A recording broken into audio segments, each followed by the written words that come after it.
This is the plaintiff, John Marola. He says he sold a glass high-beam yacht light, and he hired the defendant to pack and ship it for him. The thing arrived damaged, and he's suing for the $500 he's owed.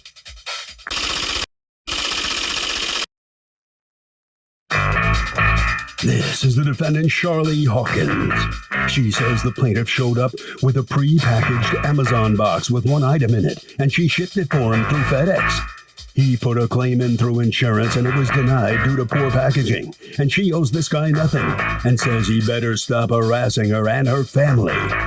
She's accused of breaking things up.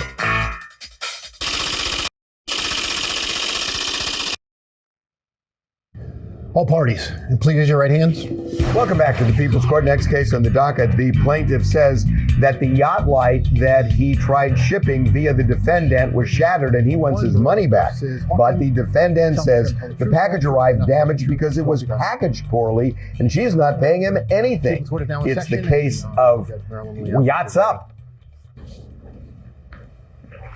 Litigants have been sworn, Your Honor. Thank you, Douglas. You're welcome. Okay, Mr. Marola, you are suing the shipping company for $500 and an insurance claim because, according to you, they were negligent in how they shipped your product. Tell me what happened here. I went into a new business in Valley Stream, New York, and I wanted to give them the business. So I shipped my package. Tell me how you should, when you say shipped your package, what exactly do you mean? I brought a box with the light and it was closed up. They said it looked a little loose in there. They made me open it and they repacked it. How did you package the light? I packaged it in a box with paper. With what kind of paper? With the brown paper that they used to pack it. Was it a glass fixture? It was a chrome and glass, yeah. But you had not bubble wrapped it, even though it was glass. Is that correct? Right. And then the employee who's at the place does what? She shakes it and says, this has too much movement? Yeah. And then she puts more craft paper in. She redid it, right. Okay, now according to you, she called someone and asked them what to do. Who was the young person working there that day? My daughter. Okay, so do you recall her calling you? I called her. How did you call her? There's a camera that detects the movement in the store. So when I saw movement, I usually click onto the camera so I can see what's going on. Okay, right? And what happened? So she went through the process and I saw that he wanted insurance. So that's what made me call in. I said, well, Connie, is it moving around? Shake the box, see if it's moving around. She said yes. I said, well, ask him if he wants some craft paper to put in it so there's no movement. And she asked him and he said yeah. And she handed him the craft paper to put in the box. And then who put the craft paper in the box? He did. Your daughter's not here to testify, right? My daughter has school. She's 16 years old. So when you're looking at what's going on, is he on camera actually putting the craft paper in? I could see her pull the craft paper and then hand it to him. And then do you see him on camera putting the craft paper in or no? No. Could you see what was in the box? No. Did you get paid to package this or just to ship it? No. I didn't get, we did not package it for him. Okay. And you charge when you package something, right? That's a separate charge? That's correct. So he buys insurance. And by the way, Mr. Marola, you were shipping this to whom? Like how you had sold this on eBay or something? What? I was, on Facebook Market. On Facebook Market. And you had sold it for how much? $450. Why does your complaint say you sold it for $200, sir? I don't know. I don't know why it says that. Well, it's your complaint. I mean, what did you sell it for? Okay, now we have a proof issue. So I'd like to see proof that you sold it for $200. I just would really like to know that you were shipping it to somebody legitimately. And also, you tell me in your complaint that it's $200. You tell me you're suing for $500, and you're verbally under oath now telling me you sold it for $450. Let me just say one thing. The value of the item is over $1,000. When did that happen? Because you sold it for $200 or $450.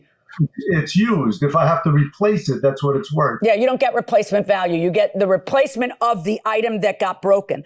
But now, Well, can you prove to me whether you sold it for 200 or for 450? I don't have that.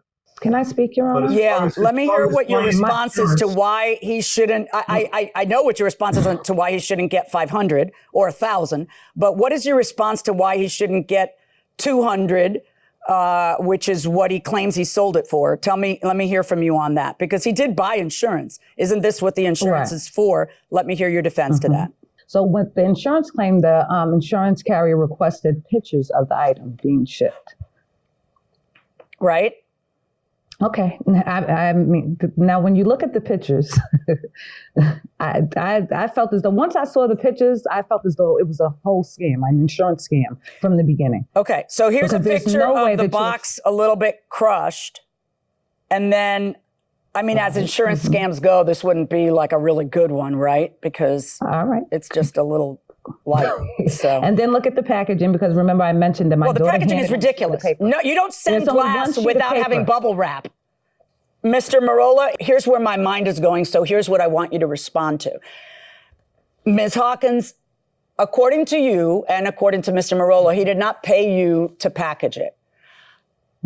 You did make a claim for the insurance, correct, that he purchased. On his behalf. On his both behalf. The carrier, through the carrier, as well as my insurance And company. both of them denied it.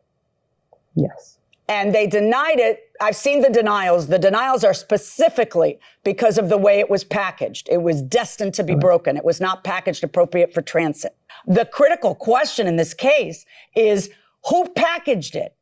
If you paid to have them package it, that's one thing. If they're being a good Samaritan and saying, dude, this is shaking, let's give you some more craft paper, does that automatically mean now that somehow they've become responsible for the way it got packaged?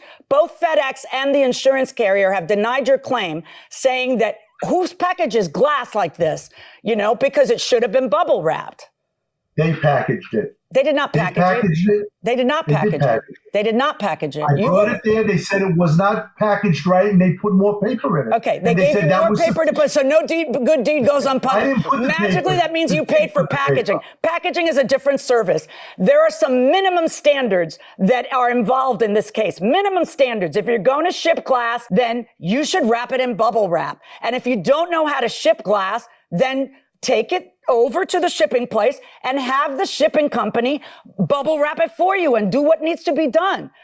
Because I guess the plaintiff's position is that your daughter should have looked at it and said, you idiot, you can't ship this like that. And you need to ship this a different way just because she gave him more craft paper. And I don't think that's the case. I mean, that's what happens when you pay for somebody to do your packing for you. But essentially what happened here, the plaintiff's version is that there should be, if I pay for insurance and then I ship it in a crappy way, I not only get the $200 that I sold it for, according to my complaint, I get the $450 that I've changed my testimony to that I sold it for. And not even that, never mind, I'm going to sue for the whole $500. This case is open and shut. I bought insurance. That's the end of it. But that's not how it works. You still have to do your part responsibly, which both the carrier and the insurance company found you didn't. And I happen to end up agreeing with them. I can make my own decision, but I agree with them. Nobody puts craft paper over glass and doesn't expect that and thinks it's ready for transit. Verdict for the defendant.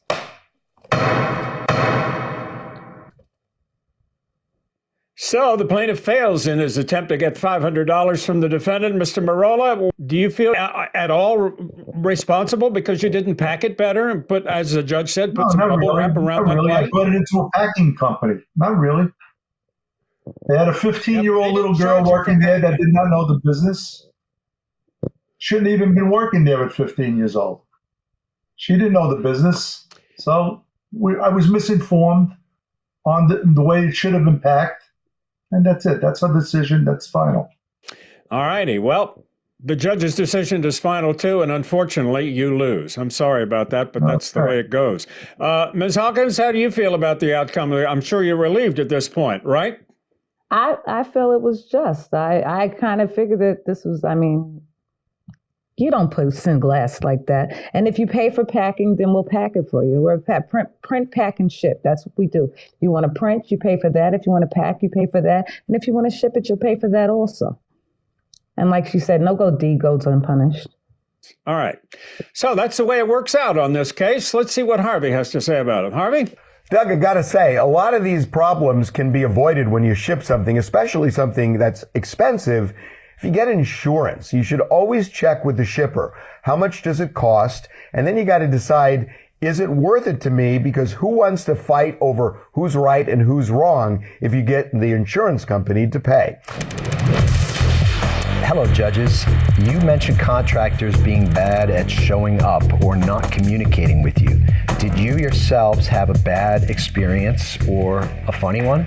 Oh, goodness. Throughout the years, we have had, first of all, I come from a long line of contractors. My father's a contractor. My brother is a contractor. And one time, my dad. We've used plenty of them. Yeah, we've used contractors. Remodeling, building.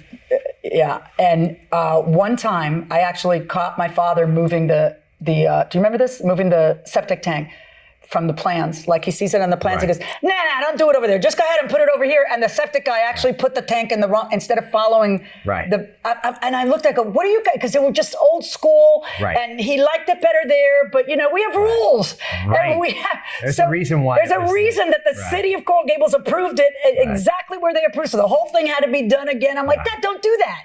Don't do that again. Follow the plans that the architect has. Right. It looks better. I think it was better over there. And he may be right, but it doesn't matter. This is what was approved. Right. So yeah, we've had thousands of. As far as I'm concerned, my theory is that they go to the person who's squeaking the squeakiest wheel, and when they show up at my house, wheel. Oh, I'm a squeaky wheel, but I'm making Cuban coffee, and anybody want breakfast? Anybody want anything? Just to please God, let them show up at my place, because I know how hard this is. It is. It shouldn't be, but it is. It's the reality. Yeah, it's a tough thing to remodel and hire a contractor and to try to make sure they show up, make sure they get the work done, make sure it's done on time, make sure it's done right. And what's that phrase? Cheap, fast, and good. Pick two. Right.